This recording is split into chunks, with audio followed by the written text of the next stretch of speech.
بسم الله الرحمن الرحيم. النهارده هنشرح ان شاء الله الران سيرفيس.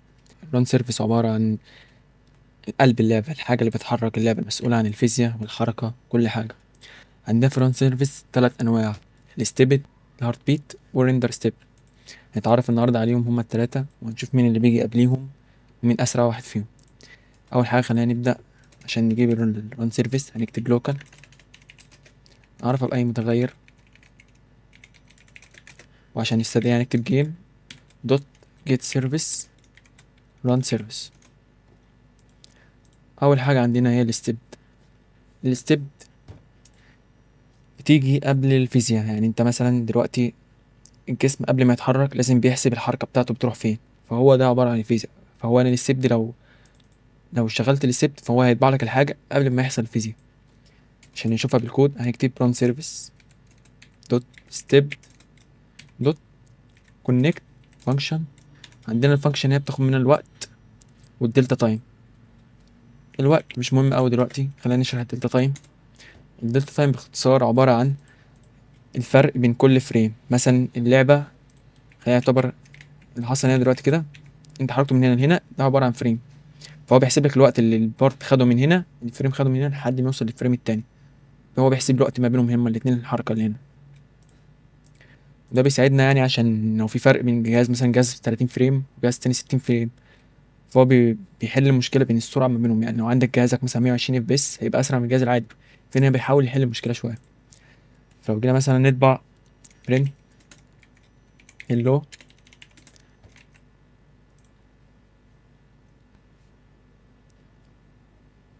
هنا اشتغل بسرعة أوي، عشان عبارة هو حرفيا هنا بيشتغل على كل فريم. كل فريم بيحصل في اللعبة قبليها بالفيزياء بيطبع لك هنا بالبرنت هيلو. فعايزين دلوقتي ناخد مثال على على الستيب هنحرك بيها بارت. بس المفضل انت متحركش البارت بالستيب عشان هو بيتحرك قبل الفيزياء. الفيزياء عبارة انت مثلا حركت البارت كده، البارت اتحرك، بعد كده الفيزياء بتاعته خلصت، فانت عايز تحرك على الفيزياء بتاعته اللي هو لما اتحرك منها تحركه تاني. فالافضل انت بدل ما تستخدم ستيب في الحركة تستخدم ريندر ستيب. دلوقتي عايزين نعمل بس مثال. فاول حاجة عايزين نجيب بس البارت ده نحركه عندنا ونخليه يتحرك 5 خطوات لقدام. يعني نعرف البارت، نكتب لوكال تارجت بارت تساوي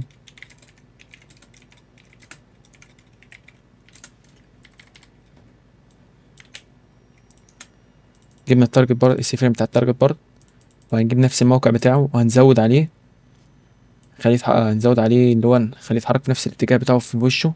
يعني ده كده وش البارت بيتحرك 5 خطوات لقدام.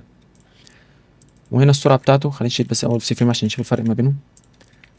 عايزين نتحرك هنا بسرعة ايه، فنخلي السرعة بتاعته دلوقتي، خليها عشان نشوف الفرق بتاعه، خليه 5.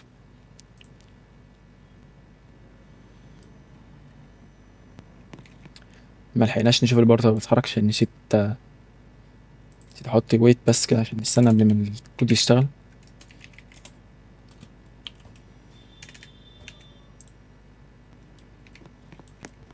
احنا شايفين هيتحرك دلوقتي، إذا احنا شايفين يتحرك بسرعة عشان ما حسبناش معاه الدلتا تايم. هو ده اللي قصدي عليه بالسي فريم بالاف بيس. لو محطيتش دلتا تايم هتلاقيه يتحرك بسرعة. عشان نحل المشكلة دي هنيجي عند السرعة هنا وهنضربها في الدلتا تايم. كده ما ضربناها اللي هو ال5 هيتحرك 5 خطوات. كل ما يحصل ريندر كل ما يحصل ريندر للفريم هيتحرك 5 خطوات لقدام في وش البارت، وهيضربها في سرعة الدلتا تايم اللي هو الفرق ما بين الفريم الأول والفريم التاني، عشان يكون في تناسق ما تخليهاش تروح بسرعة.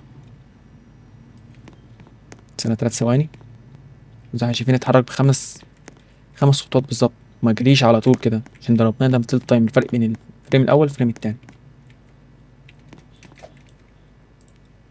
تقدر بقى تغير السرعة براحتك من هنا.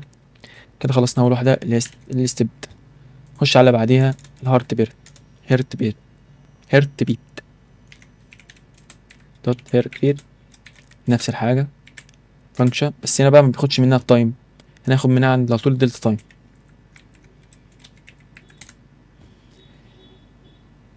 الفرق من دي ودي ان الهارت بيت هنا بيخلص بعد ما دي بيبدأ بعد ما دي تخلص. هنا بيبدأ الستيب بيبدأ قبل الفريم، قبل الفيزياء. هنا الهارت بيت بيبدأ بعد الفيزياء ما بتحصل. فلو حبينا مثلا نخلي بارتين عشان يتحركوا مع بعض، خلينا مثلا التارجت الأول غير اللون.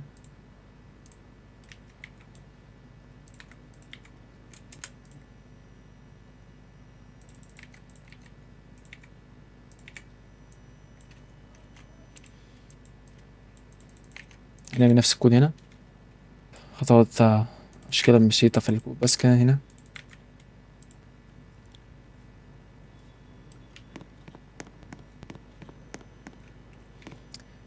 انت هنا مش هتلاحظ الفرق قوي عشان الفرق ما بينهم يعتبر ما بيتشافش، بس هتبدأ تشوفه مع الحركات. مثلا حبيت تحرك، لو في كذا لاعب في اللعبة مثلا، فتبدأ تشوف التعليق ما بينهم. خش بقى على آخر واحدة فيهم، الريندر ستيب. سيب بس اقول حاجة، ان هنا عندنا الهارت بيرت والستيب بيشتغلوا جوه عادي، ممكن يشتغلوا معاك جوه اللوكال سكريبت اللي هو العادي، اللوكال سكريبت اللي هو ده. ممكن يشتغلوا معاك برضو في السكريبت بتاع السيرفر، لكن الريندر ستيب ما ينفعش يشتغل، ما ينفعش تشغله جوه السكريبت هنا، ممكن تشغله بس جوه اللوكال سكريبت. عشان كده الريندر ستيب بيستخدم في اليو اي، عشان برضو بيشتغل بعد. هنا الريندر ستيب بيشتغل بعد الفيزياء، بس ما بيشتغلش قبل ما يحصل ريندر للفريم.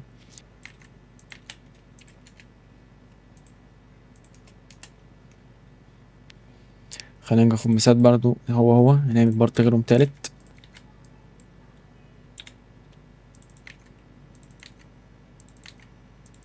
خليها هنا ريندر ستيب، وانا بياخد برضو مننا على طول دلتا تايم.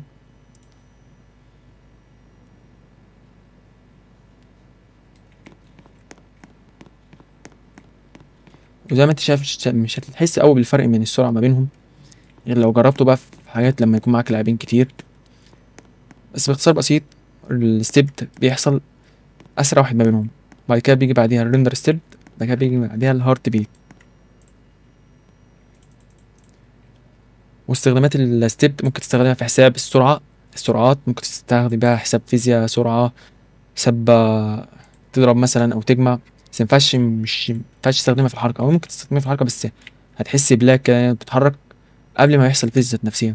يعني قبل ما بيحصل ريندر للفريم هو بيحصل، مش تحس بان في لاج كده في اللعبه. خلينا من السكريبت. الهارت بيت مفضل، ممكن برضو تستخدمها في الحركه، والريندر ستيب ممكن تستخدمها في حركه اليو اي، وبرضه في حركه البارتات. ما لو احترت ما بينهم خالص استخدم الهارت بيت. والهارت بيت هتبقى احسن برضه، عشان لو حبيت تتحرك مثلا، لو حبيت تحرك مثلا بارت او عباره عن سكيل، فانت لما تيجي تحركه مينفعش تحركه. هينفع يعني مستقبلا نشرحها ازاي، ان انت ممكن تحرك البارت ولازم تتحرك معاها هيت بوكس. الهيت بوكس ده عباره عن اي لاعب هيلمسه هيتاثر فيه، انت مينفعش تعمل هيت بوكس من اللوكال سكريبت عشان ممكن يحصل فيه اختراق وحاجات زي كده. فانت لازم تعمل هيت بوكس من جوه السكريبت. هتستخدم بقى في الوقت ده الهارت بيت عشان تحرك الاتنين مع بعض.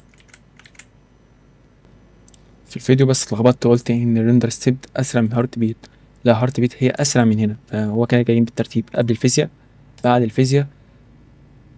الفيزياء، وقبل الريندر بتاع الفريم. كده نكون خلصت التلاتة دول.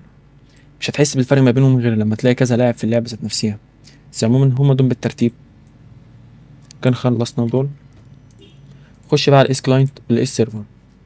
عشان نبدأ نستخدمهم هنعمل موديول بس، مش لازم تركز في الموديول دلوقتي، عشان نشوف بس الفرق ما بينهم. الموديول فانكشن، مش لازم خالص تركز في الكود ذات نفسه ده. نعمل مثلا فانكشن اسمها تيست اي حاجة، وهي ترجع لها ريتير.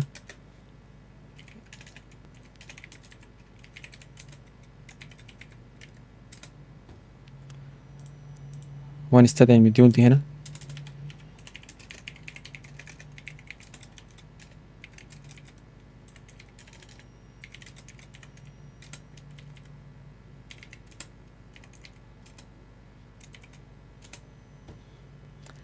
باختصار بس كده عملنا هنا، اما استدعي مديول هنا، وان بتقول له رجع لي لو اس كلاينت، يعني انت استدعيت المديول دي منين؟ لو استدعيتها من الكلاينت مش من السيرفر ذات نفسه، فيبعت لك هنا ترو. ودي هتفيدك لو حبيت مثلا تستخدم الموديول، ولو مثلا هاكر داخل ما يقدرش يستخدم الموديول طول ما هو في الكلاينت، لازم يكون جوه السيرفر. خلينا نجرب دلوقتي. وهنا طبعا لقينا ترو. اللي هو رجع لنا ان احنا استدعينا الموديول دي من جوه الكلاينت ذات نفسه، ما استدعيناش من جوه السيرفر. فلو حطينا هنا مثلا is server هيبعت لنا هنا false عشان احنا ما استدعيناش الموديول دي من جوه السيرفر.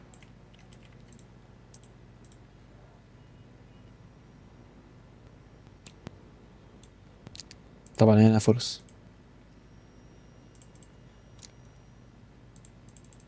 ولو جينا نستدعيها من جوه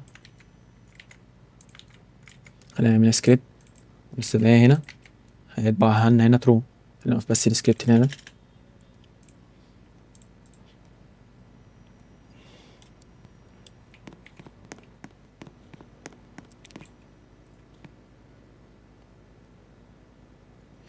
نت بس تتترت تت تت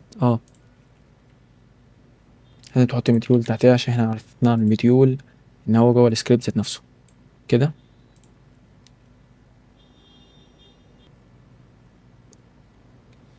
زي ما احنا شايفين طبعا ترو عشان استخدمناها من جوه السيرفر.